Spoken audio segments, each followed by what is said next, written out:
നമ്മൾ മുമ്പ് പൊതിച്ചോറിനെ പറ്റി വ്ളോഗ് ചെയ്തിട്ടുണ്ടായിരുന്നു. ഇന്ന് പരിചയപ്പെടുത്താൻ വേണ്ടി പോണത് പൊതി ബിരിയാണിയാണ് ഫ്രം കോട്ടയം. ഈ പൊതി ബിരിയാണി തുറക്കുന്ന സമയത്ത് ആ വാട്ടിയ വാഴയിലയുടെ പിന്നെ ആ ഒരു ദം ബിരിയാണിയുടെ മത്ത് പിടിപ്പിക്കുന്നു ഒരു മണം. ഇത് കഴിക്കുന്നത് ഉച്ചയ്ക്കല്ല, രാത്രിയാണ്. എത്ര പീസ് ചിക്കൻ ഉണ്ട് എന്നുള്ളത് എണ്ണി നോക്കാതെ എനിക്കൊരു സമാധാനം ഉണ്ടായിരുന്നില്ല. എണ്ണി നോക്കി 4-5 അത്യാവശ്യം വലിയ പീസ് ചിക്കൻ തന്നെ ഇതിലുണ്ടായിരുന്നു എന്നുള്ളതാണ്.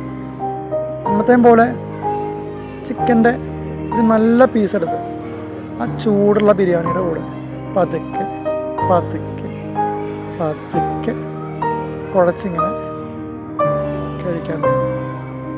That was very satisfaction. എന്താ പറയുക,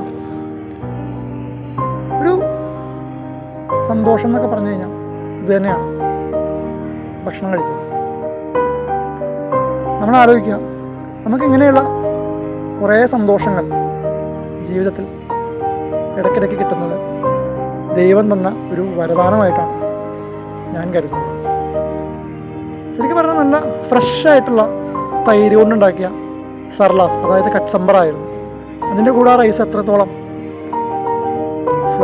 ഫ്ലേവറബിൾ ആയിരുന്നു എന്ന് ചോദിച്ചു കഴിഞ്ഞാൽ സൂപ്പറായിരുന്നു എന്ന് ഒറ്റ വാക്കിൽ മറുപടി പറയാം.